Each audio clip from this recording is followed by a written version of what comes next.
Bismillahirrahmanirrahim. Assalamualaikum warahmatullahi wabarakatuh.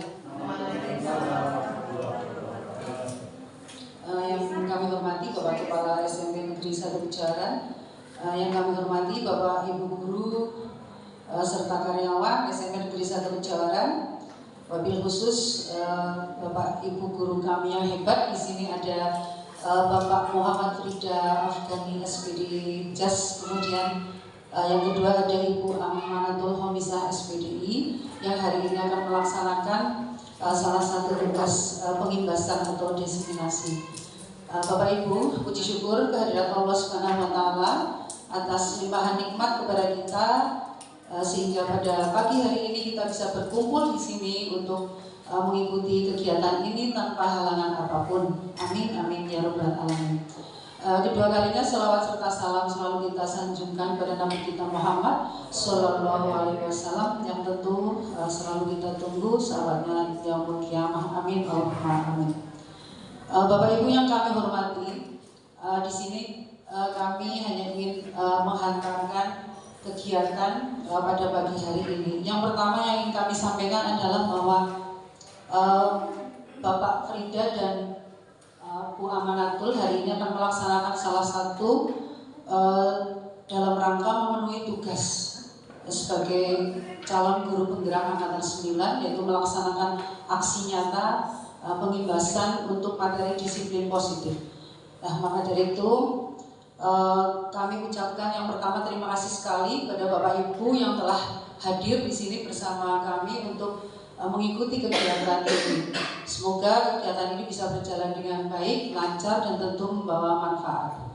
Ya, kemudian untuk berikutnya seperti yang kita tahu bahwa saya pernah mendengar begitu, kalau salah mohon dimaafkan, bahwa kita itu para guru gitu atau siapapun yang mendukung kegiatan guru, artinya bisa guru maupun pendidik maupun tenaga kependidikan. Artinya tidak hanya guru yang bertanggung jawab terhadap kemajuan sekolah atau apa yang terjadi di sekolah, bahwa guru merupakan seorang petani, bahwa seorang petani itu kan tahu bagaimana dia harus menggarap sawahnya. Jadi dia perlu paham akan apa karakter sawah itu, sehingga tahu apa yang harus dilakukan terhadap tanah tersebut. Nah, diibaratkan dengan hal itu, maka guru itu sebagai petaninya, kemudian siswa kita sebagai tanaman. Nah, semoga dengan adanya pengimbasan hari ini yang tentu sangat bermanfaat bagi kita sebagai seorang guru untuk mencapai ke sana, untuk menggapai sekolah yang nyaman, aman, yang bisa menjadi lahan buat anak-anak untuk menjadi tanaman yang bisa berkembang sesuai dengan harapan, dengan didampingi kita sebagai seorang guru yang tadi diibaratkan sebagai seorang petani. Nah, saya yakin di sini ada TU Mas Hayin, Pak Mustofa, itu juga ini sangat bermanfaat. Jangan dikira ini hanya untuk guru. Nanti insya Allah semuanya harus ada andil di situ untuk membuat sekolah kita menjadi sawah yang subur buat anak-anak kita. Nah, seperti itu.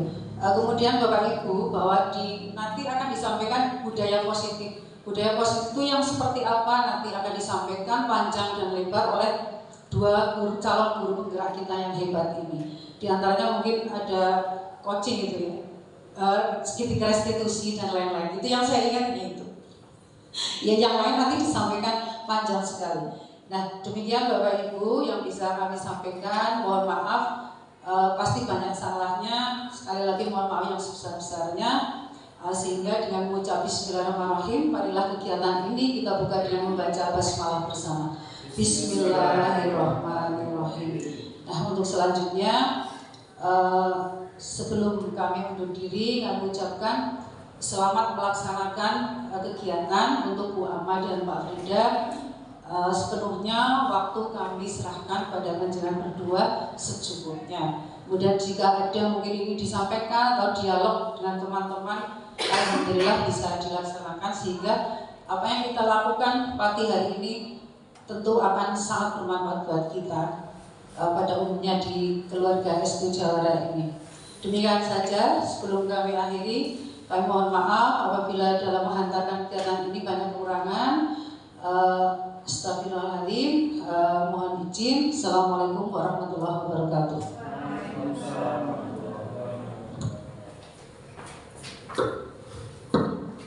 Terima kasih pada Bu Sugiyati yang telah memberikan sambutan maupun mukadimahnya dan pembukaan yang sangat berkesan, berbobot sekali, layak untuk menjadi kepala sekolah.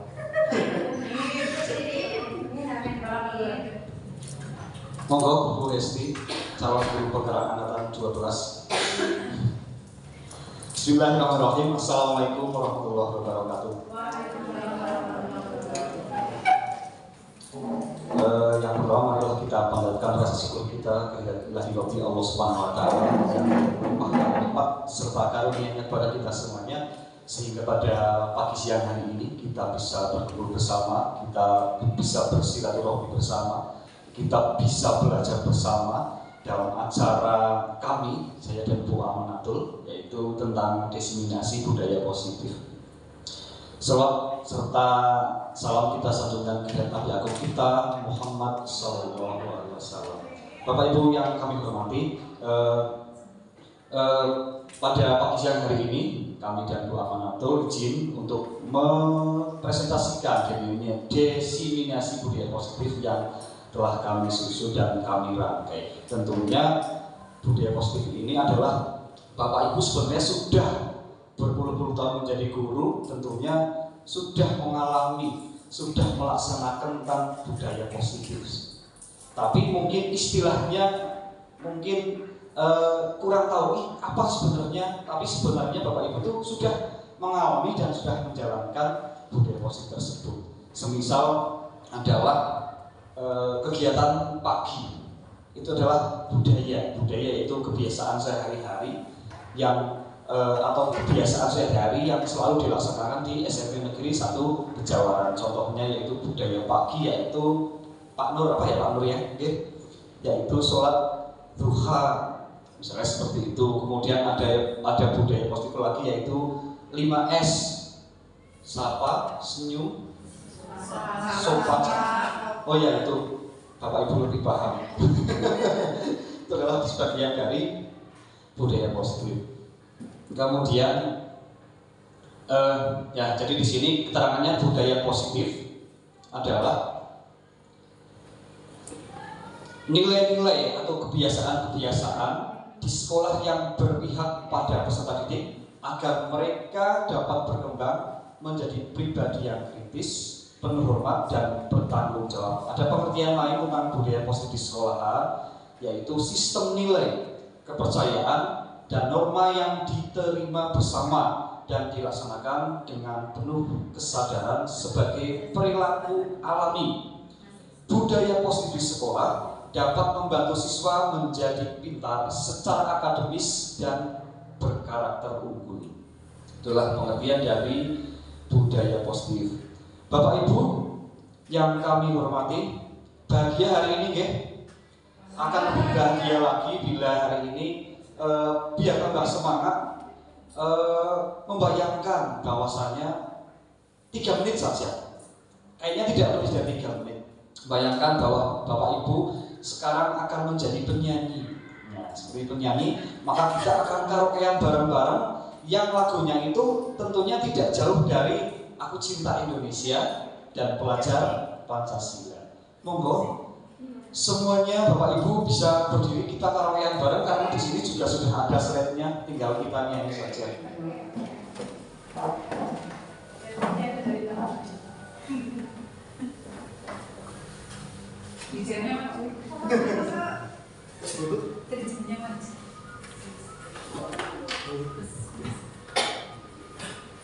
Maaf Bapak Ibu, sebentar lagi.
Saya ulang dari depan, Bapak Ibu tentunya sudah paham betul tentang nyanyi ini karena kemarin-kemarin sudah dinyanyikan oleh paduan suara SP1 Pejawaran.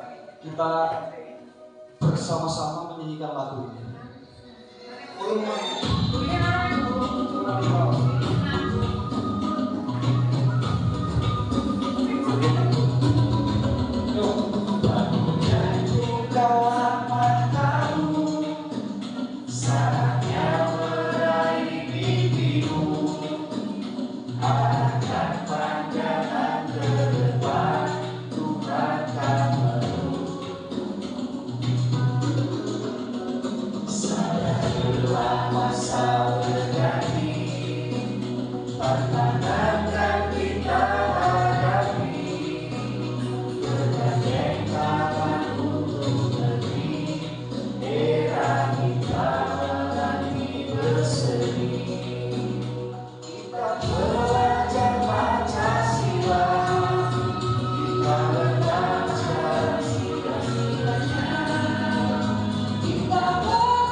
Kita mau joget boleh.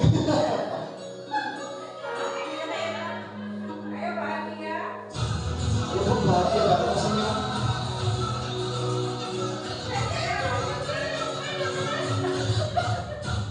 Kita belajar Pancasila, kita bernada sila-silanya. Kita belajar Pancasila, ayo kita jaga untuk Indonesia. Kita belajar Pancasila, kita bernada sila-silanya. Kita belajar Pancasila, ayo kita jaga untuk Indonesia. Terima kasih Bapak Ibu.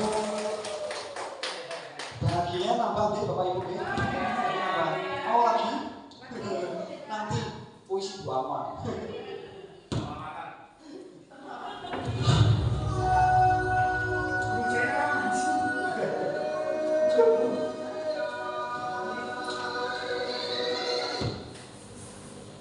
Terima kasih Bapak Ibu, tadi ditolong suaranya Bu Sugi, bagus sekali.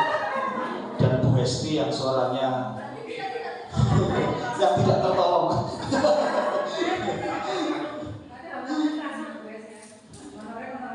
Ya, langsung saja Bu. Oke, baiklah Bapak Ibu. Jadi budaya positif ini ada konsep inti dari budaya positif. Yang pertama adalah keyakinan kelas. Kemudian kebutuhan dasar manusia dan dunia yang berkualitas. Kemudian yang ketiga 5 posisi kontrol. Kemudian masih di konsep inti budaya positif. Yang keempat yaitu segitiga restitusi. Kemudian yang 5 disiplin positif dan nilai-nilai kebijakan universal. Kemudian kami akan menjabarkan keyakinan kelas. Jadi keyakinan kelas itu adalah kebajikan secara universal yang disepakati secara tersirat maupun tersurat lepas dari latar belakang suku, negara, bahasa maupun agama. Kemudian mengapa keyakinan? Jadi seseorang akan lebih tergerak dan bersemangat untuk menjalankan keyakinannya daripada hanya sekedar mengikuti serangkaian peraturan tertulis tanpa makna. Murid-murid pun demikian, mereka perlu mendengarkan dan memahami arti sesungguhnya tentang peraturan-peraturan yang diberikan. Apa itu nilai-nilai kebajikan di balik peraturan tersebut? Apa tujuan utamanya?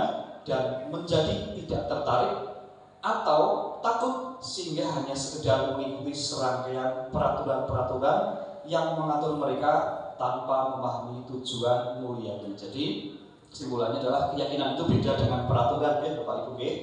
Saya dulu juga tidak tahu, tapi setelah mengikuti CGP saya jadi tahu, oh ini yang peraturan, ini keyakinan, dan ini konsekuensi. Oke, Bu Esti. Oke, makanya ikut di sini sambil minta-minta. Insya Allah pasti nanti ada makan siang, Bu. Pasti ada makan siang nanti. Pasti. Sama sore ada, pasti ada makan sore. Kemudian yaitu pembentukan keyakinan kelas atau sekolah. Kalau di pelajaran saya, yaitu keyakinan mapel, keyakinan mata pelajaran, karena saya bukan wali kelas, jadi saya membuatnya adalah keyakinan mata pelajaran. Pembentukan keyakinan kelas atau sekolah atau mata pelajaran. Yang pertama yaitu keyakinan kelas itu bersifat lebih abstrak daripada peraturan, yang lebih rinci dan konkret. Kemudian keyakinan kelas itu berupa pernyataan-pernyataan universal. Kemudian pernyataan keyakinan kelas senantiasa dibuat dalam bentuk positif. Selanjutnya, keyakinan kelas sebenarnya tidak terlalu banyak sehingga mudah diingat dan dipahami oleh semua warga kelas. Selanjutnya, keyakinan kelas itu sebaiknya sesuatu yang dapat diterapkan di lingkungan tersebut. Kemudian semua warga kelas sebenarnya ikut berkontribusi dalam pembuatan keyakinan kelas lewat kegiatan curah pendapat, dan yang terakhir yaitu bersedia meninjau kembali keyakinan kelas dari waktu ke waktu. Ini adalah contoh perbedaan pernyataan peraturan dengan keyakinan. Kalau peraturan itu sifatnya mengikat, harus, dan lain sebagainya. Tapi kalau keyakinan itu lebih abstrak, sedikit tapi maknanya banyak, seperti itu bahasa kata lainnya. Contohnya yaitu ada peraturan nomor 1, selalu kembalikan buku ke tempatnya. Jadi itu sifatnya itu kayak seolah-olah kayak maksa gitu, selalu begitu. Tapi di keyakinan kelas beda. Keyakinan kelas hasilnya seperti ini, tanggung jawab. Nah, lebih abstrak tapi maknanya lebih untuk semua secara universal. Tanggung jawab itu bisa kembalikan buku ke tempat semula, bisa membuang sampah sembarangan, dan lain-lain. Kemudian di poin kedua yaitu dilarang mengganggu orang lain. Di situ ada kata dilarang, tidak boleh, no, dan lain itu adalah peraturan, bukan di keyakinan. Tapi kalau di keyakinan kelas ada bisa menghormati orang lain, seperti itu. Dilarang mengganggu orang lain berarti di keyakinan kelas menghormati orang lain. Kemudian di poin ketiga, hadir di sekolah 15 menit sebelum pembelajaran dimulai. Di keyakinan kelas itu bisa menghormati orang lain dan ada komitmen di situ. Poin 4, dilarang melakukan kekerasan. Hasilnya yaitu keselamatan dan menghormati orang lain. Poin 5, dilarang menggunakan narkoba. Hasilnya yaitu kesehatan. Penyebarannya lebih banyak dan secara universal. Kemudian poin 6 itu bergantian menunggu giliran atau antri. Hasilnya bisa menghormati orang lain dan lebih bersabar, seperti itu. Kemudian ini adalah dokumentasi proses pembuatan keyakinan kelas 9C.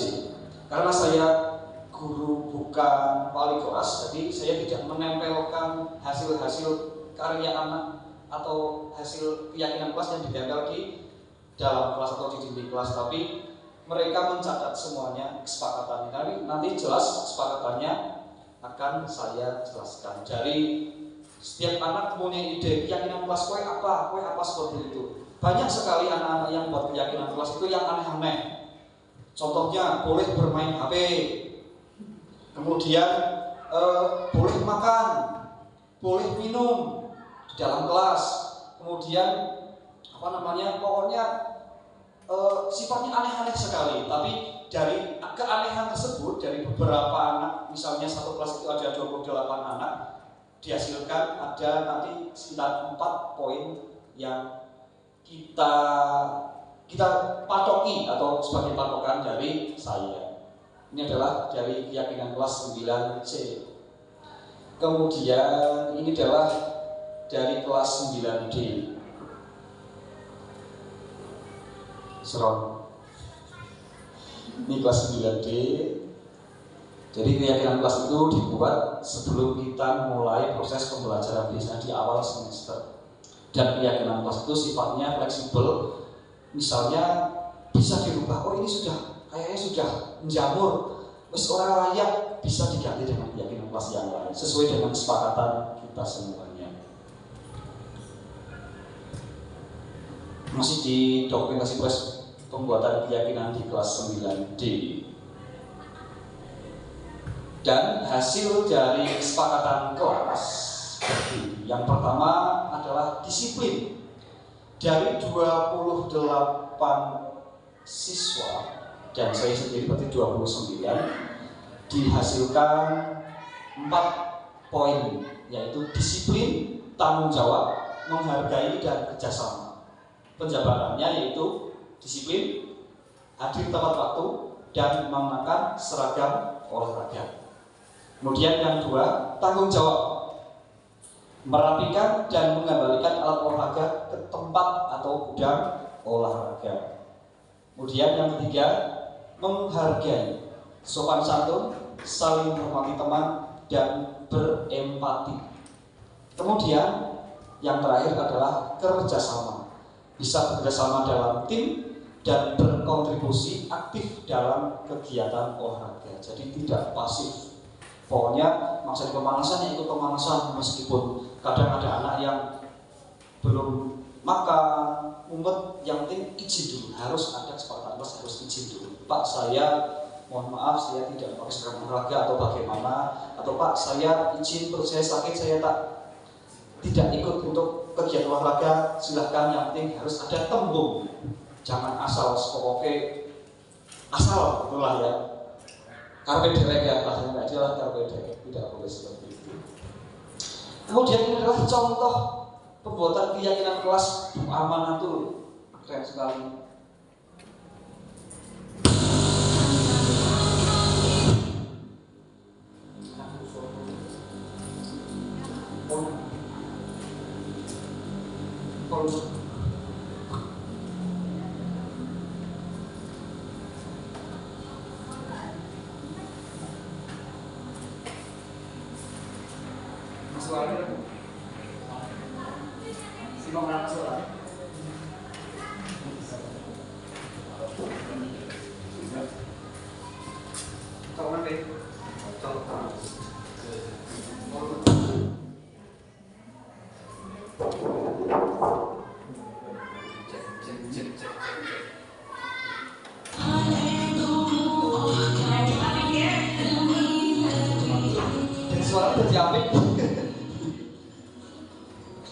Nah, ini adalah kesepakatan kelas yang dibuat dari Bu Ama, lebih lengkap sekali, ada refleksinya, karena Bu Ama juga selain sebagai guru mapel PAI juga sebagai wali kelas, jadi mungkin bisa membuat 2 kesepakatan kelas, ada dari guru mapel dan guru sebagai wali kelas. Selanjutnya adalah Bu Ama yang nanti akan mempresentasikan semua setelah saya. Insya Allah silakan tanya jawab, apapun akan dijawab oleh Bu Ama. Monggo Bu Ama, saya pasrahkan pada Bu Ama. Tepuk tangan dulu buat Bu Ama.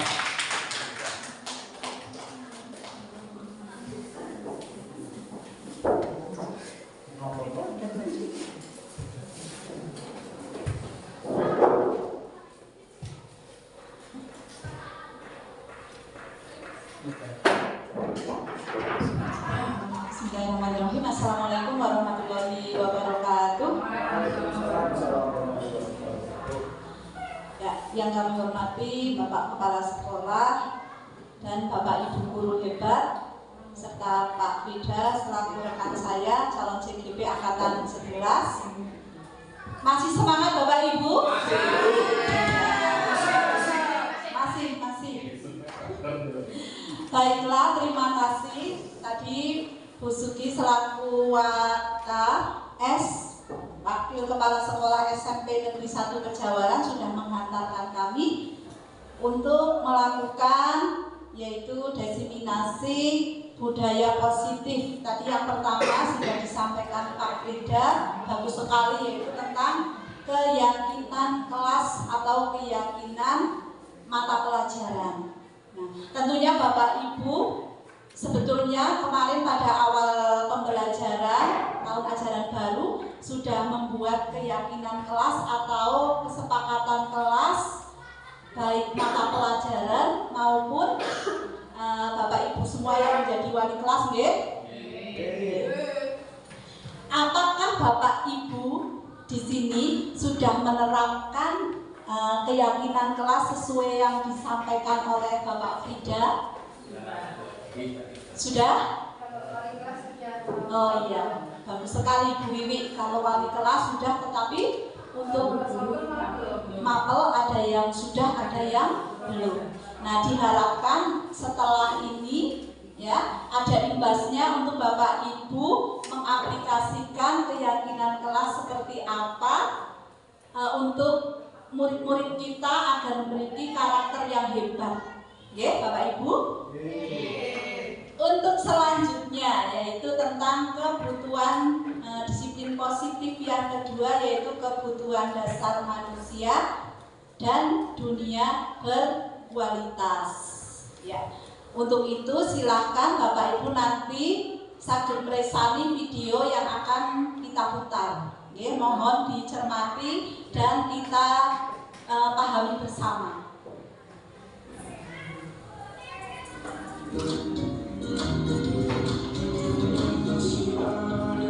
Salam yang bahagia, Ibu Bapak Guru untuk membangun budaya sekolah yang aman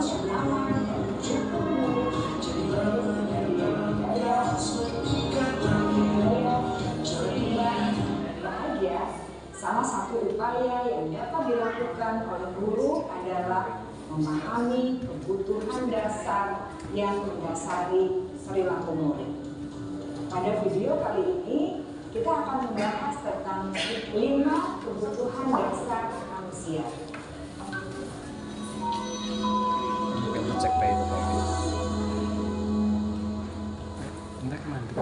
Ki Hajar Dewantara dalam salah satu kebutuhan kita ambil contoh perbandingannya dengan hidup tumbuh-tumbuhan.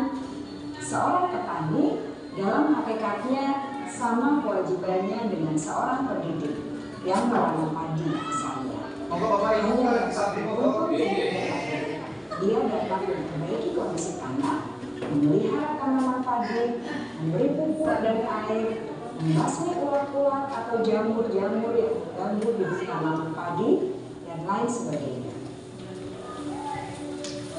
Ketika guru memahami kebutuhan apa yang mendasari perilaku murid, dan guru berusaha menuntun dan mendukung murid dalam memenuhi kebutuhannya secara positif, pada hakikatnya guru tersebut ibarat seorang petani yang sedang berusaha memahami kebutuhan masing-masing tanaman, dan ia berusaha memenuhi kebutuhan tanaman tersebut agar dapat tumbuh dengan subur dan maksimal. Dr. William Glasser, seorang psikiater dari Amerika Serikat, menyatakan bahwa seluruh tindakan manusia memiliki tujuan tertentu, yaitu memenuhi kebutuhan dasarnya. Ketika kelima kebutuhan dasar telah terpenuhi secara memadai, maka murid akan tumbuh dengan seimbang dan bahagia. Sebaliknya, ketika kebutuhan dasar tidak terpenuhi dengan baik, maka seseorang akan mengalami emosi negatif seperti bosan, sedih, dan kecewa.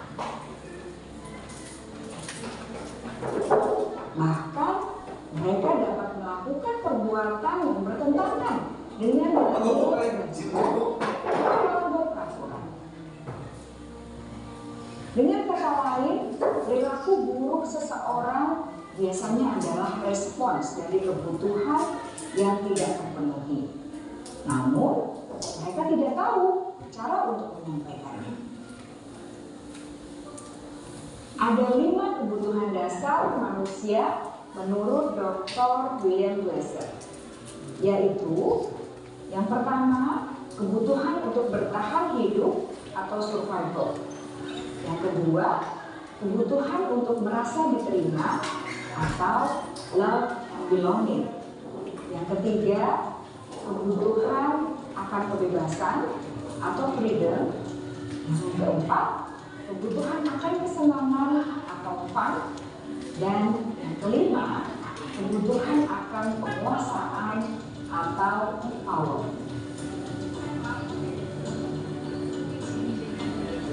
Kebutuhan dasar yang pertama adalah kebutuhan yang bersifat fisiologis untuk bertahan hidup atau survival.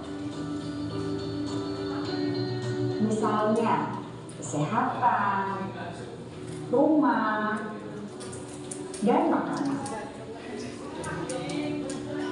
Kebutuhan biologis sebagai bagian dari proses reproduksi termasuk kebutuhan untuk tetap bertahan hidup.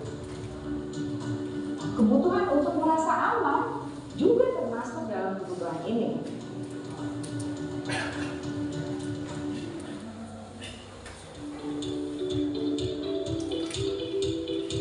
Agar murid dapat belajar dengan baik, kebutuhan mereka akan rasa aman, pangan, sandang, dan papan harus terpenuhi. Bagaimana mungkin mereka dapat belajar dengan baik bila mereka datang ke sekolah dengan perut yang lapar atau bila rumah mereka kebanjiran?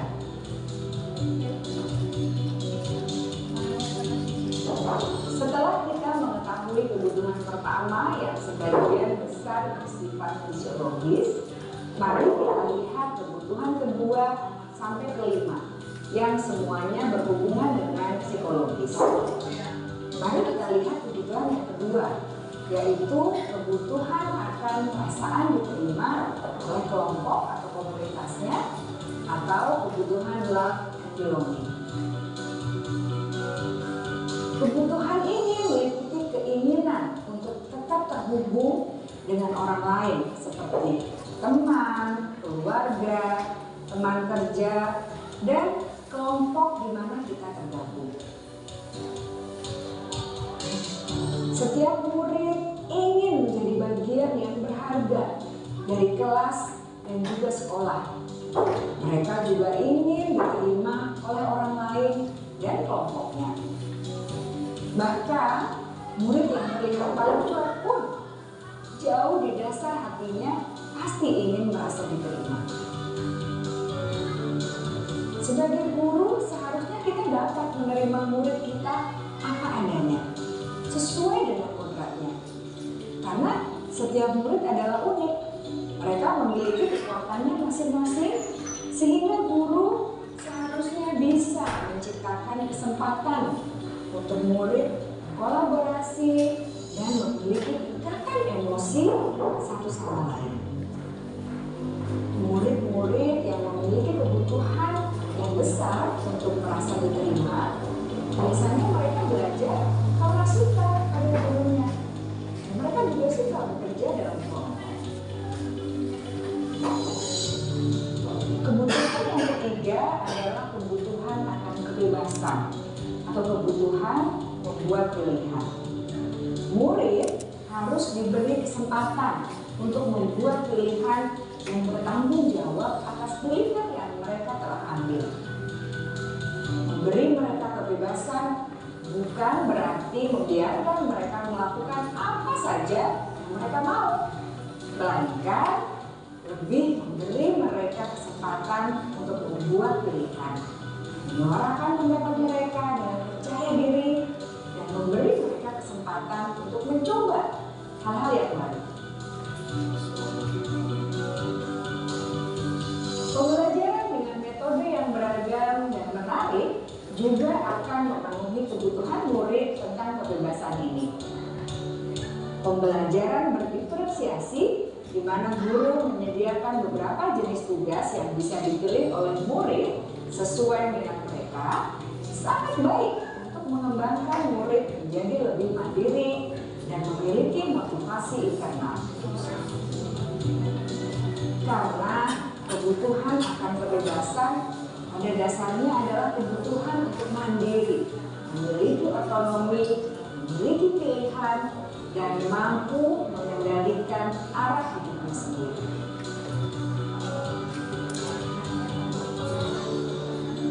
Kebutuhan yang keempat adalah kebutuhan akan kesenangan. Bayangkan Bapak Ibu, hidup tanpa rasa senang. Betapa menyedihkannya.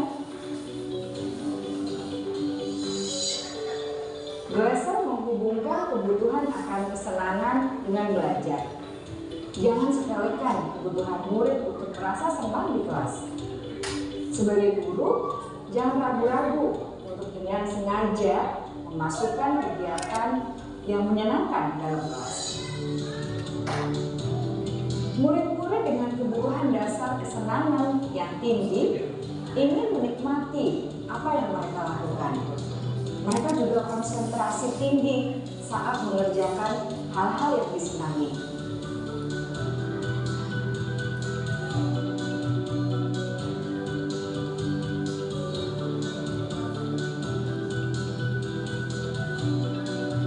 Kebutuhan yang kelima adalah kebutuhan akan penguasaan. Setiap murid memiliki kebutuhan untuk merasa kompeten, menjadi terampil, diakui pencapaian dan keterampilannya, didengarkan, bisa membuat dampak dan pengaruh, dan memiliki rasa harga diri. Mereka sebaiknya diberi kesempatan untuk membuat keputusan tentang hal-hal yang penting dalam hidupnya dan tidak merasa dikontrol oleh sistem sekolah. Pada murid yang telah menginjak usia remaja, seringkali mereka merasa tidak memegang kendali atas kehidupannya sendiri. Karena guru kerap kali berpengaruh dalam mengambil keputusan. Murid-murid yang memiliki kebutuhan dasar akan penguasaan yang tinggi biasanya selalu ingin menjadi pemimpin. Mereka juga suka mengamati sebelum mencoba hal-hal yang baru. Mereka juga perfeksionis dan merasa kecewa bila melakukan kesalahan.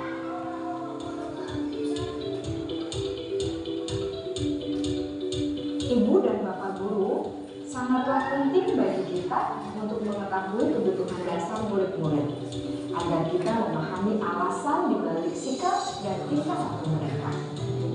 Bila murid berperilaku buruk atau melanggar peraturan sehingga tindakannya tidak sesuai dengan nilai-nilai kebajikan, maka guru harus mencari tahu alasan yang mendasari tindakan tersebut dan kebutuhan apa yang belum terpenuhi. Melalui percakapan dengan guru dalam pendekatan disiplin positif, murid dapat diajak untuk bersikap reflektif dalam mengenali kebutuhan-kebutuhan yang berusaha mereka penuhi dan mendasari tindakan mereka. Jika guru mengabaikan perilaku buruk murid-murid, maka perilaku tersebut akan berpengaruh pada suasana kelas yang kurang kondusif dan akan berpengaruh pada tujuan dari pendidikan itu sendiri. Ibu, Bapak guru hebat, mari kita menjadi guru yang lebih baik dengan memahami kebutuhan dasar murid-murid kita yang senantiasa membimbing mereka untuk menjadi pribadi yang berdaya, seimbang, dan bahagia. Salam dan bahagia, Ibu dan Bapak guru hebat.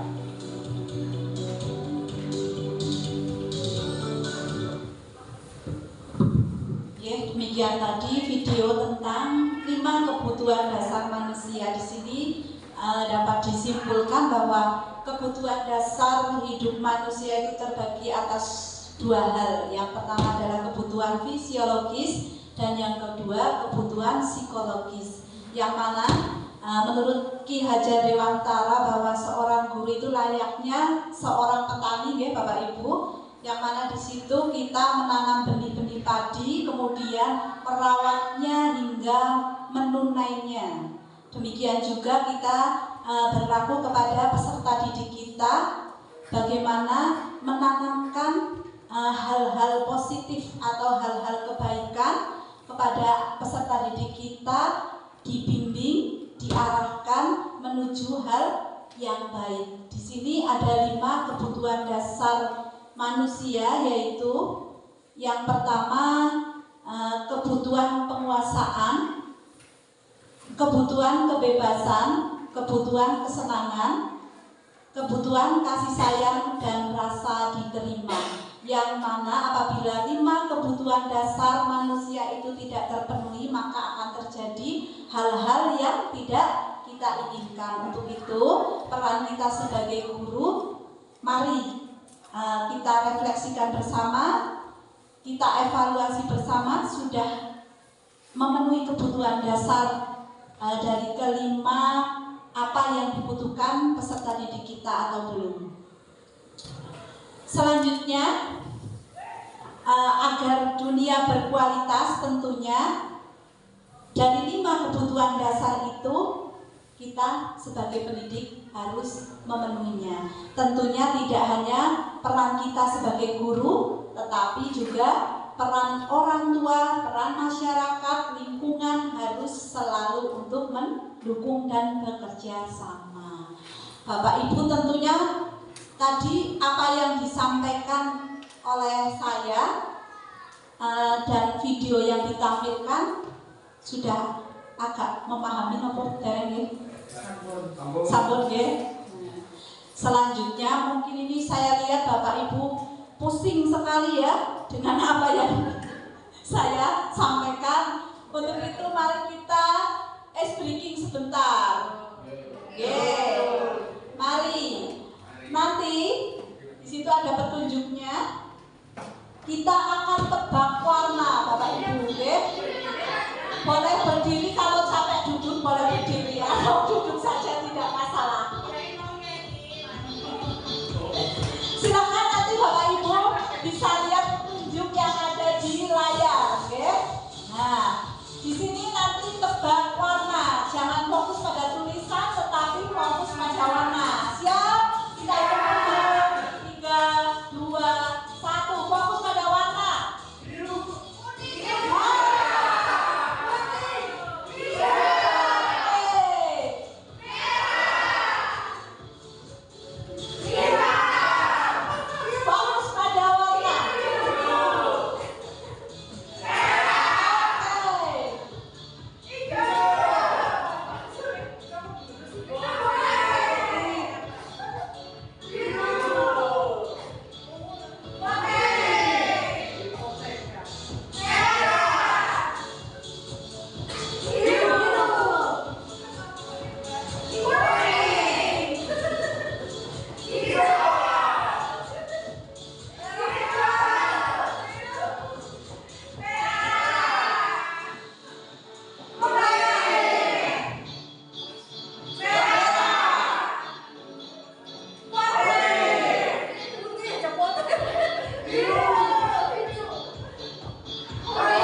dilanjutkan untuk disiplin positif yang ketiga, yaitu tentang 5 posisi kontrol. Ya, bahwa di sini kita nanti ya sebelum melihat video akan menyaksikan dan meresapi di posisi manakah kita sebagai guru. Satu, apakah kita posisinya sebagai penghukum? Yang kedua, apakah posisi kita yang sebagai posisi membuat rasa bersalah kepada siswa? Atau yang ketiga, posisi kita apakah sebagai teman? Yang keempat, apakah posisi kita sebagai pemantau? Ataukah yang kelima, posisi kita sebagai manajer? Mari kita saksikan bersama lagi video berikut ini.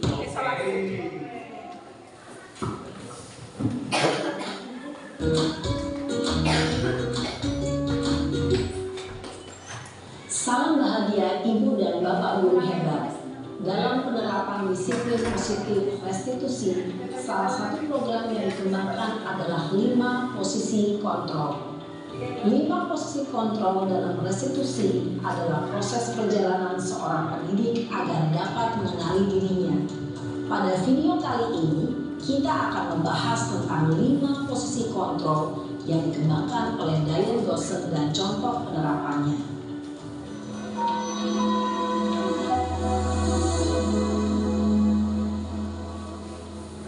5 posisi kontrol itu adalah 1. Posisi penghukum, 2. Posisi pembuat rasa bersalah, 3. Posisi teman, 4. Posisi pemantau atau monitor, dan 5. Posisi manajer.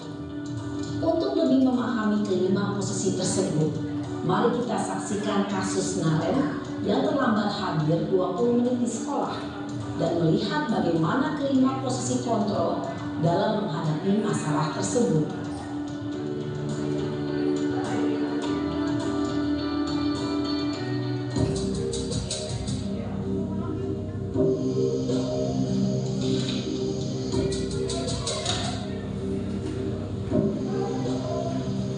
Naren, sini kamu. Selamat pagi, Bu. Selalu terlambat. Kamu deh, pasti terlambat. Maaf, Bu. Saya Apa? Apa coba? Alasan kamu apa lagi? Kapan sih kamu tidak terlambat? Malas sekali ya kamu jadi anak. saya Dasar pemalas. Gak kapok-kapok sih kamu. Sudah berapa kali terlambat? Sana, kamu keliling lapangan basket 2 kali. kenapa saya harus keliling lapangan basket, Bu? Kenapa? Kamu melawan ibu. Berani-beraninya jawab. Sudah terlambat, masih berani jawab pula. Sekarang, keliling lapangan basket 5 kali sekalian. Biar kapok. Cepat. Pergi sana ke lapangan basket. Posisi penghukum biasanya berbicara dengan nada tinggi, menghardik, menunjuk-nunjuk, menyakiti, dan menyindir. Hukuman bisa berupa fisik maupun psikis. Ibu dan Bapak Guru hebat, dampak yang terjadi pada murid ketika guru berada pada posisi penghukum adalah murid cenderung akan memberontak, bahkan menyimpan dendam.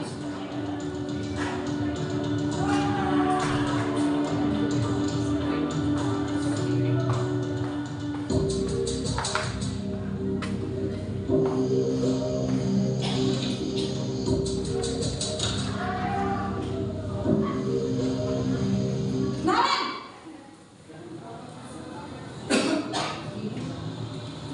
Selamat pagi, Bu. Naren. Kamu kenapa terlambat lagi, nak? Ya Tuhan, Naren. Kamu senang ya bikin ibu susah ya? Kalau kamu terlambat lagi, nanti ibu yang ditegur bapak kepala sekolah, nak. Disangka ibu tidak bisa membina kamu. Duh, gimana ini? Maaf, Bu. Duh, Gusti Naren. Kamu suka ya kalau ibu ditegur bapak kepala sekolah? Terus, sekarang ibu harus tulis apa ini di buku absen? Ini kamu sudah sering terlambat loh. Ibu harus apa coba? Maaf, Bu. Maaf sekali. Ya sudah, Lain kali jangan bikin ibu susah lagi ya nak ya. Ibu tidak akan kuat lagi kalau kamu begini terus. Bisa jantungan kalau ibu tegur bapak kepala sekolah. Sana cepat ke kelas. Maaf ya Bu, maaf sekali. Posisi pembuat rasa bersalah berbicara dengan nada tenang, cenderung lembut. Namun kata-kata yang diutarakan membuat murid merasa menjadi orang yang gagal, memandang buruk dirinya sendiri, merasa tidak berharga, dan tidak sanggup membahagiakan orang lain. Ketika guru mengambil posisi pembuat rasa bersalah, murid akan menganggap dirinya yang bersalah dan ia akan menyimpan emosi negatif tersebut di dalam dirinya.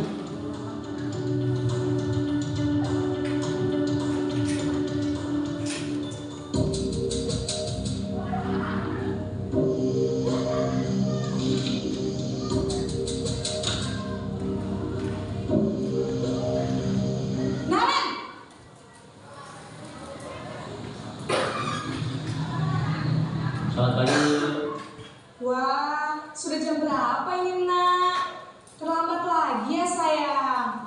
Iya Bu, habis ibu saya lupa bangunkan saya Bu. Kamu malah menyalahkan ibu kamu. Kamu bukannya anak yang larinya paling kencang. Kok terlambat sih? Iya Bu, saya memang terlambat bangun tadi. Jadi biarpun saya lari kencang, tetap gak kekejar Bu. Ya sudah sana. Nanti lain kali larinya lebih kencang lagi ya. Biar gak terlambat lagi. Bikin seneng ibu. Demi ibu. Bisa kan? Bisa lah Bu. Ya sudah sana masuk kelas. Ibu beresin urusan absen kamu. Kamu ini ada-ada saja. Dalam posisi teman, guru berbicara dengan nada suara ramah, akrab, cenderung bersenda gurau untuk menjaga suasana tetap santai. Murid akan merasa senang, aman, dan akrab dengan guru. Identitas yang tercipta adalah identitas sukses atau berhasil. Namun, perlu diingat, karena ini masih dorongan eksternal, maka ada faktor ketergantungan dari murid kepada orang tertentu.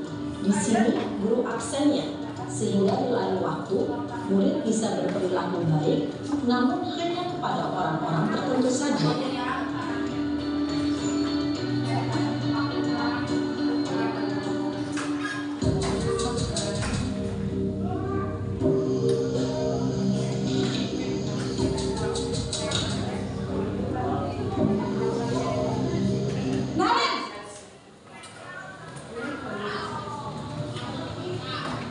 Selamat pagi Bu. Nah Ren, apa peraturan sekolah kita tentang jam berapa kita harus masuk sekolah nak? Kita harus di sekolah jam 7 Bu. Iya betul, sekarang sudah jam 7.20. Naren sudah tahu konsekuensinya jika terlambat hadir. Paham Bu, saya harus tinggal kelas pas jam istirahat selama 20 menit. Iya benar, konsekuensinya demikian. Jadi nanti jam 9.30 pas istirahat, kamu harus tinggal di kelas, kerjakan tugas tambahan untuk ketertinggalan kamu, ya? Baik Bu. Posisi pemantau mengandalkan penghitungan atau data untuk mengontrol murid. Guru mengarahkan murid berdasarkan peraturan dan konsekuensi. Seorang pemantau menunjukkan bahasa tubuh dan ekspresi wajah yang datar dan cenderung formal.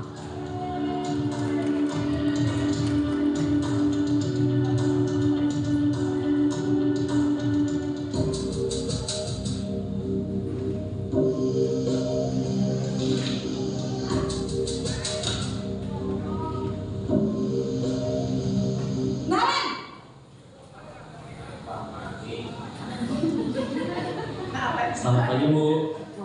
Selamat pagi Naren. Maaf Bu, saya terlambat.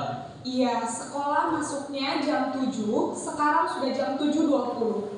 Jadi sekarang bagaimana ini Naren? Maaf Bu, saya lupa setel alarm saya semalam. Baiklah, menurut kamu, keyakinan sekolah yang mana yang perlu kamu tingkatkan? Menghargai diri sendiri dan orang lain mungkin ya Bu. Setuju. Jadi, apakah Naren meyakini prinsip saling menghormati tersebut? Iya Bu, saya meyakininya. Apakah Naren bersedia memperbaiki masalah keterlambatan ini? Bersedia Bu. Bagaimana kamu akan memperbaiki masalah keterlambatan ini? Saya akan coba untuk tidak lupa menyetel alarm saya Bu. Baik, kalau Naren lupa menyetel alarm di rumah, ada orang yang kira-kira bisa bantu mengingatkan tidak? Ada Bu, kakak saya, Kak Emma. Ada lagi selain Kak Emma? Selain Kak Emma, ada ibu saya. Baik, jadi yang mengingatkan Naren adalah Kak Emma dan ibu kamu ya? Kira-kira akan mulai setel alarm kapan nih Naren? Setelah pulang sekolah, akan segera saya lakukan. Baik, jadi Naren akan setel alarm untuk bangun besok pagi dan akan diingatkan oleh kakak dan ibunda Naren ya. Ada lagi yang mungkin perlu dilakukan Naren agar tidak terlambat bangun lagi? Tidak ada Bu. Baik Naren, terima kasih untuk kerjasama kamu. Sekarang kamu perlu kembali ke kelas untuk belajar. Baik Bu, terima kasih. Posisi manajer adalah posisi kontrol yang disarankan untuk membimbing murid memiliki sikap disiplin yang positif, yaitu murid yang mandiri, bertanggung jawab, dan dapat memecahkan masalah. Tujuan dari posisi ini adalah agar murid dapat berefleksi atas tindakannya. Guru akan dengan tulus memberikan pertanyaan-pertanyaan bermakna, sehingga membuat murid dapat belajar dari kesalahannya dan mencari sebuah solusi untuk menyelesaikannya.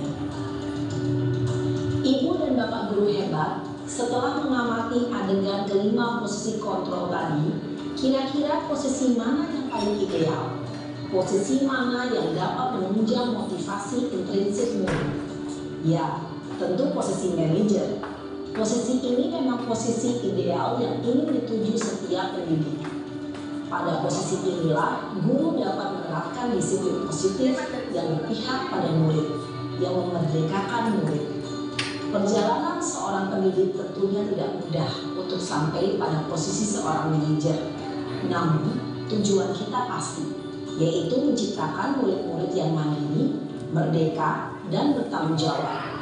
Semoga penggambaran 5 posisi kontrol yang telah diperlihatkan ini dapat menjadi ajang refleksi bagi kita semua, agar dapat terus mengasah dan menerapkan disiplin positif yang memerdekakan murid.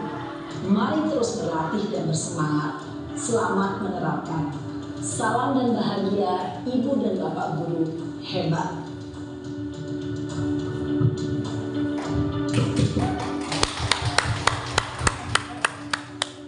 Ya, demikian tadi tayangan video tentang 5 posisi kontrol kita sebagai guru.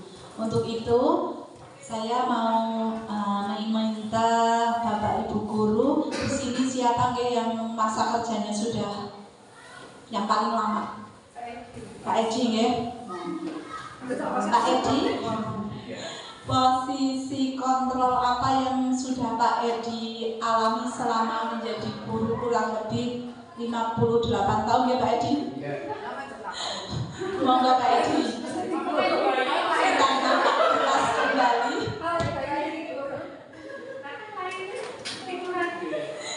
Selama menjadi guru Pak Edi, ya? Posisi apa saja yang Bapak sudah lakukan di sini atau yang sudah dialami? Terima kasih. Saya baru tahu 5 kontrol itu malah menjelang pensiun ya. Andaikan sejak dulu mungkin saya akan pilih nomor 5. Tapi yang saya lakukan kebanyakan itu nomor 2. Merasa bersalah. Iya. Penghubung, membuat orang merasa bersalah, teman, pemantau, dan manajer. Itu nomor 2. Apa? Membuat orang merasa bersalah. Iya. Jadi yang saya lakukan kayaknya sebenarnya seperti itu.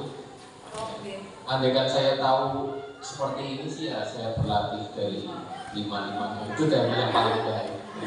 Begitu. Terima kasih. Terima kasih, tepuk tangan untuk Pak Edi yang luar biasa, ya. Ternyata Pak Edi di sini selama mengajar menempati posisi yang kedua, yaitu membuat murid merasa bersalah. Nah, selanjutnya saya akan menanyakan untuk guru masa kerja termuda. Silakan Ibu Diana. 26 tahun. Tadi pertanyaannya apa, Bu? Posisi kontrol mana yang Bu? Penghukum atau merasa bersalah, atau teman. Waktu awal saya kayaknya penghukum pernah ya. Terus membuat merasa bersalah juga pernah. Drama di depan anak. Kamu gitu ya, Bu. Terus teman juga pernah. Mungkin baru 3 itu. Kalau pemantau ya pernah mungkin, tapi nggak sesering yang 3 tadi. Ya paling iya ya. Kamu nggak sih gitu? Iya pernah. Itu. Ya, tentunya ya Bapak Ibu semua, saya sendiri juga pernah mengalami dari kelima posisi tersebut. Sadar atau tidak sadar pasti pernah melakukan hal tersebut. Tentunya melakukan kelima posisi itu tidak tanpa alasan. Semuanya menginginkan agar peserta didik kita menjadi generasi yang baik. Okay. Nah, setelah kita mempelajari dari 5 posisi kontrol tersebut, diharapkan kita menerapkan posisi yang ideal, yaitu posisi manajer. Okay. Karena di posisi penghukum akan hasil akhirnya atau peserta didik kita itu bukannya merubah dirinya menjadi lebih baik, tetapi ada kalanya dia akan mengulangi kesalahan yang sama. Kemudian yang kedua, membuat orang merasa bersalah, ya Pak Edi tadi ya. Nah, di sini nanti hasilnya anak itu pada saat tertentu dia akan nurut. Tapi ini lebih berbahaya dari posisi penghukum. Kalau posisi penghukum, anak mungkin langsung action. Jika marah langsung ditunjukkan. Tetapi untuk posisi membuat anak merasa bersalah, dia akan memendam perasaan bersalahnya. Dia akan nurut seketika, tapi nanti itu akan menjadi bom waktu yang mana suatu saat akan meledak. Ya. Dan posisi teman ini yang kebanyakan diterapkan oleh guru-guru muda ya, biasanya membuat peserta didik itu akan lebih merasa nyaman kepada kita, merasa terlindungi, dan merasa kebutuhannya terpenuhi. Tetapi kelemahannya, apabila ada Bapak Ibu guru yang lain tidak menerapkan posisi teman, maka dianggapnya dia guru yang tidak disiplin atau guru yang selalu mengatur-atur. Selanjutnya posisi pemantau. Untuk posisi pemantau ini guru bersikap cenderung lebih formal atau kaku. Jadi segala sesuatu diukur dengan prosentase peraturan yang ada. Itu dampak pada peserta didik akan menitik beratkan pada sanksi atau hal untuk dirinya.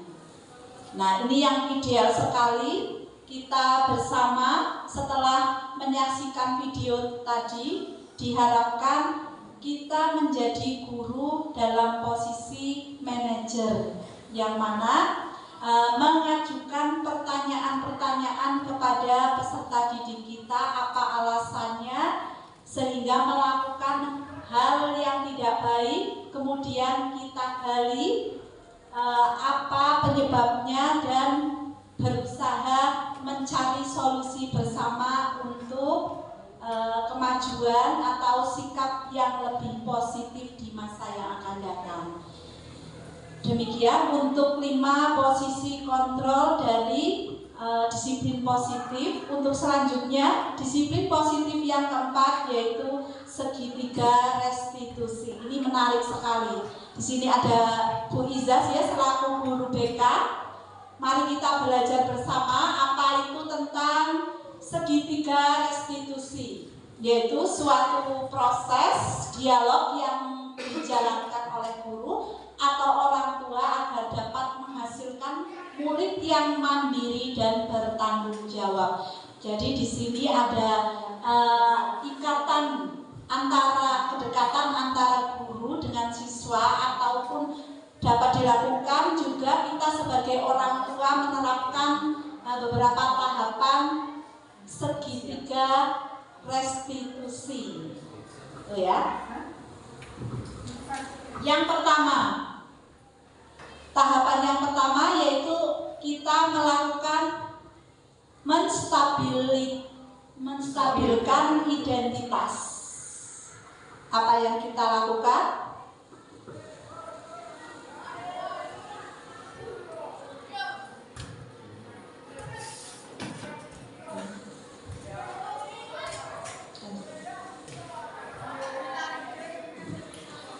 Untuk menstabilkan, Mbak Zaz itu tolong dilanjutkan ya. Mohon maaf, slide-nya agak salah. Ya, bagaimana cara kita menstabilkan identitas? Lagi Mbak, depan. Lagi.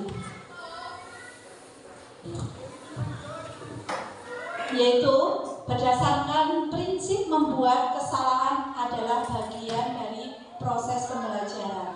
Jadi, untuk peserta didik, kita harus menyadarkan kepada peserta didik bahwa yang namanya manusia pasti tidak lepas dari kesalahan. Untuk itu, diberi kesadaran bahwa membuat kesalahan adalah bagian dari proses pembelajaran. Kemudian yang kedua, kita berperan menggeser identitas murid dari identitas yang gagal ke identitas yang sukses. Yang ketiga, berusaha kita itu jangan mengkritik identitas murid yang sedang mengalami identitas gagal dengan cara dalam melakukan tahapan segitiga restitusi yaitu mengajukan pertanyaan. Yang pertama, membuat kesalahan adalah suatu hal yang wajar. Kemudian yang kedua, manusia itu tidak ada yang sempurna.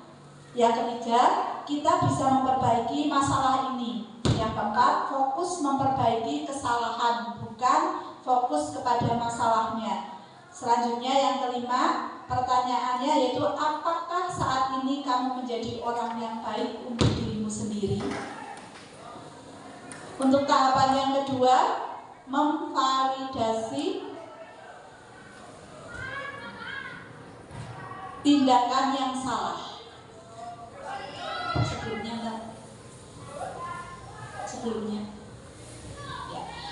Untuk memvalidasi tindakan yang salah, apa saja yang kita lakukan yaitu prinsip perilaku berupaya memenuhi kebutuhan tertentu. Seperti kebutuhan dasar manusia yang tadi sudah ditayangkan, kita harus memahami kebutuhan peserta didik kita yang dibutuhkan itu apa saja. Kemudian berpemikiran stimulus respon ke proaktif. Yang ketiga, mengakui dan mengenali kebutuhan murid.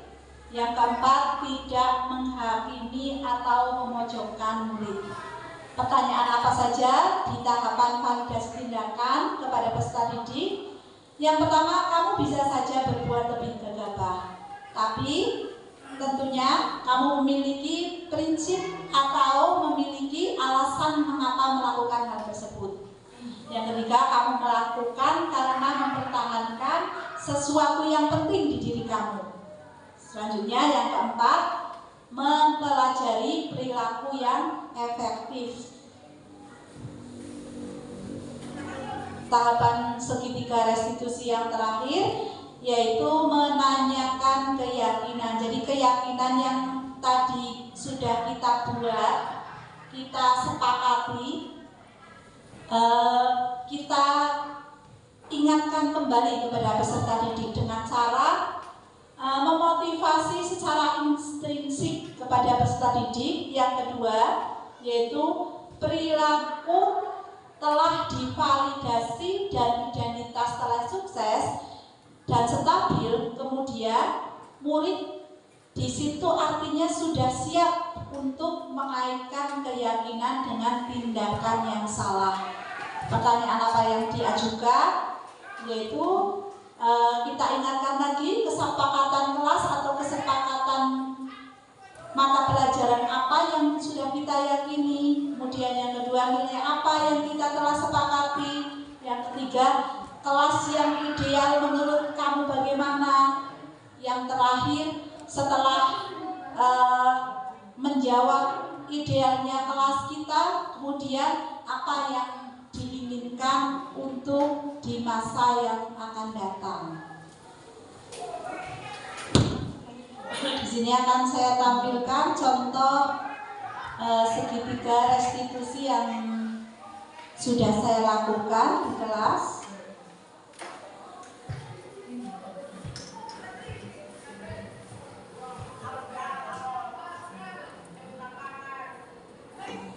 Di sini ada 2 kasus. Kasus yang pertama, karena saya sebagai wali kelas, itu ada siswa yang bernama Lisma.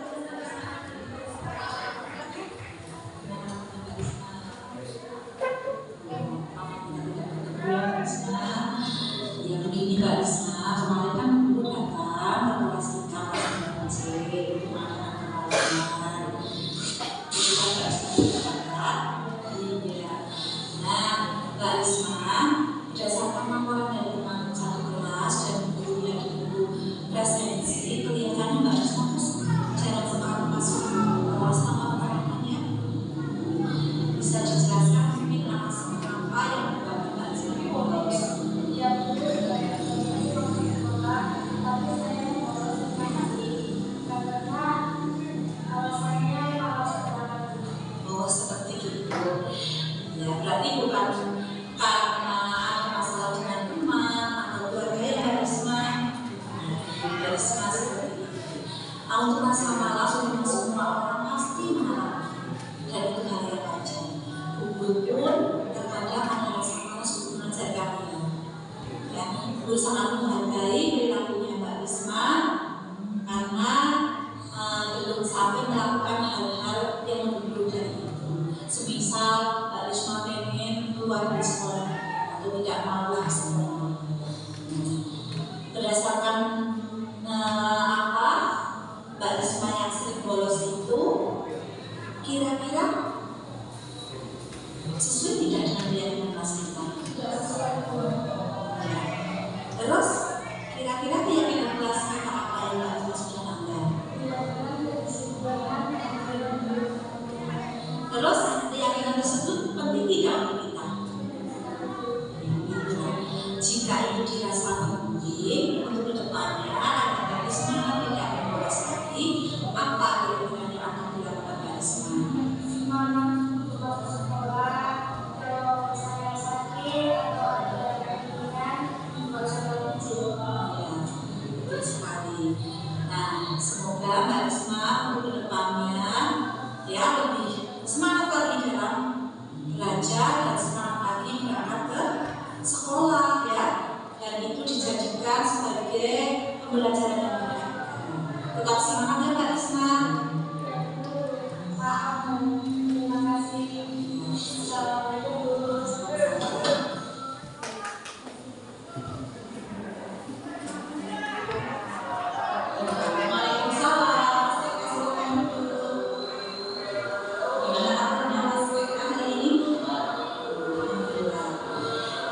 Mas Eka tahu tidak apa saya panggil dari istri?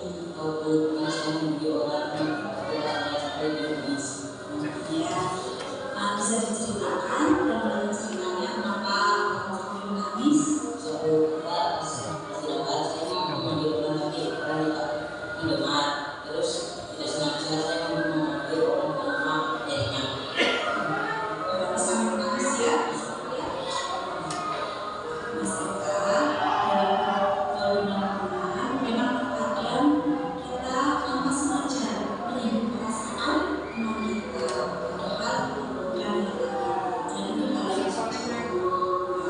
dan saya sangat menghargai tindakan Mas Eka karena sudah mengakui kesalahannya.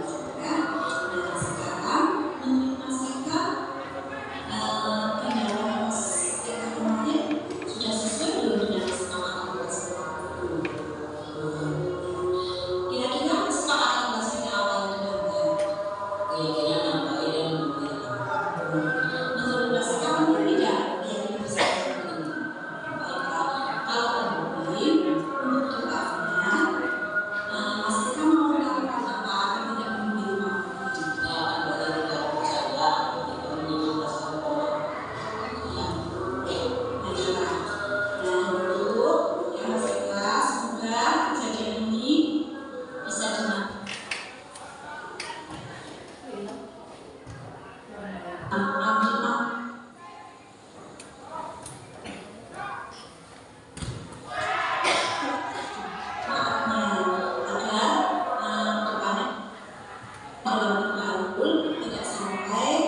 menyinggung perasaan teman-teman. Ya. Setelah ini kamu nanti harus menemui orang dan meminta maaf. Ya, silakan. Terima kasih Bu. Iya, sama-sama silakan. Mengalami itu segitiga institusi saya.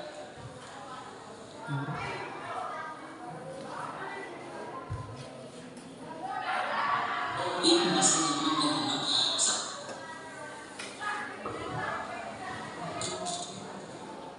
menggunakan alasan perilaku saya. Gangguan sinyal nih Bapak Ibu. Yang tidak sesuai dengan keyakinan.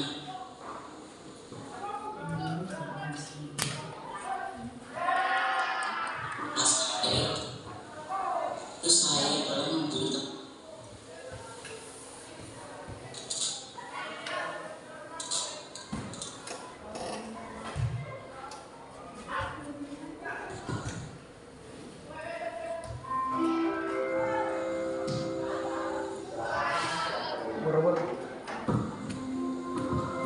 Yaitu tadi penerapan segitiga restitusi yang sudah saya lakukan.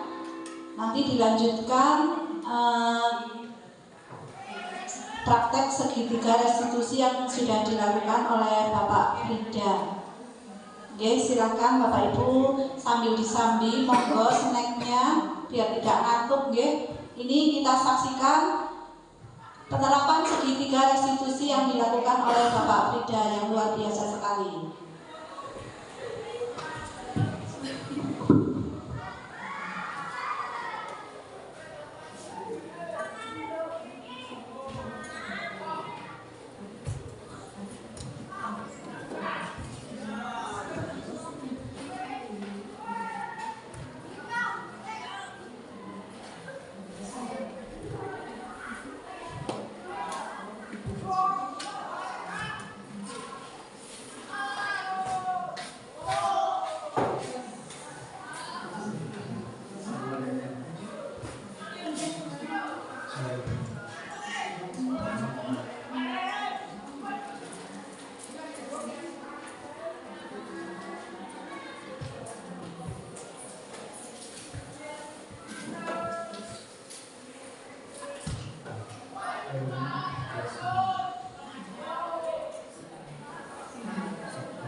Bapak Ibu hebat dan masih semangat tentunya, meskipun sudah siang.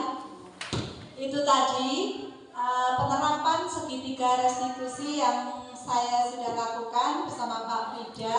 Di sini ada kasus yang pertama, saya sebagai wali kelas, bahwa ada siswa yang jarang sekali masuk, itu yang kita alami di sebagian besar wali kelas, Nah, di situ anak kita tanyakan dulu kenapa seringnya tidak masuk kelas. Jangan serta-merta kita menyalahkan peserta didik tanpa mengetahui alasan yang jelas. Setelah itu kita arahkan. Kemudian yang kasus kedua yaitu juga sama, kasus yang sering terjadi yaitu kasus pembulian. Jadi masih sering peserta didik kita itu membuli dengan menyebut nama orang tua yang akhirnya menimbulkan atau terjadi perkelahian di situ. Kemudian nanti ditanyakan juga alasan apa melakukan bully tersebut, atau hanya bercanda atau memang karena faktor rasa benci. Ditanya, kemudian dicari solusinya dan dikembalikan kepada keyakinan atau kesepakatan kelas yang sudah dibuat. Tadi yang ketiga kasusnya Pak Frida, yaitu anak yang datang terlambat pada saat pembelajaran. Di situ juga Pak Frida sudah melakukan tindakan segitiga restitusi, menanyakan dulu kenapa dia terlambat, kemudian dikembalikan lagi kepada keyakinan kelas, terus membuat kesepakatan apakah mau melakukan kesalahan lagi atau tidak. Nah, harapannya dengan disiplin positif penerapan segitiga restitusi ini, peserta didik itu dapat menyelesaikan masalahnya dengan mandiri dan bertanggung jawab. Selanjutnya yaitu disiplin positif yang terakhir, yaitu disiplin positif nilai-nilai kebajikan universal. Yaitu untuk disiplin berasal dari bahasa Latin, yaitu disiplina, yang berarti belajar. Disiplin diri membuat orang itu menggali potensinya menuju sebuah tujuan apa yang dia hargai. Namun dalam budaya kita, makna disiplin telah berubah menjadi sesuatu yang dilakukan seseorang kepada orang lain untuk mendapatkan kepatuhan. Kemudian di situ ada kecenderungan umum yang menghubungkan kata disiplin dengan ketidaknyamanan, bukan dengan apa yang kita hargai atau pencapaian sesuatu tujuan yang mulia.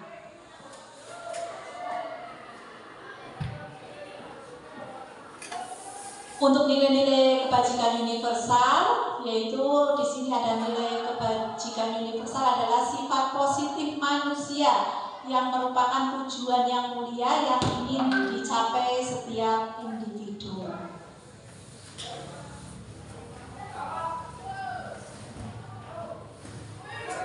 Nah, bisa kita baca bersama bahwa ada nilai-nilai disiplin universal dan lintas bahasa, suku, bangsa, agama maupun latar belakang.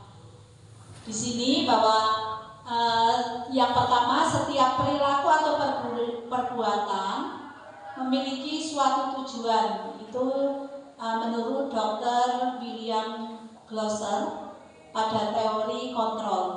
Kemudian yang kedua, dengan mengaitkan nilai-nilai kebajikan yang diyakini seseorang, maka memotivasi intrinsiknya akan terbangun sehingga menggerakkan motivasi dari dalam untuk dapat mencapai tujuan yang mulia yang diinginkan. Itu menurut teori dari Dian Gossen. Kemudian yang ketiga, nilai-nilai kebajikan yang ingin dicapai oleh setiap anak Indonesia kita kenal dengan profil pelajar Pancasila yang terdiri dari 5 dimensi. Yang pertama, beriman dan bertakwa kepada Tuhan Yang Maha Esa, serta berakhlak mulia, mandiri, bernalar kritis, berkebinekaan global, dan bergotong royong. Ya, demikian tadi Bapak Ibu, disiplin 5 disiplin positif untuk memajukan peserta didik kita di sekolah SMP Negeri 1 Pejawaran. Dari apa yang saya sudah sampaikan beserta Pak Frida, mungkin ada Bapak Ibu guru yang mau menyimpulkan dari apa yang sudah kita sampaikan. Sedikit hal dari 5 disiplin positif itu sendiri. Mungkin Bu Eka mau menyampaikan.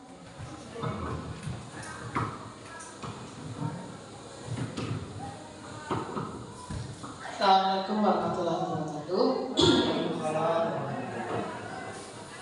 Jadi terkait dengan materi hari ini sungguh luar biasa. Ini terkait dengan budaya positif.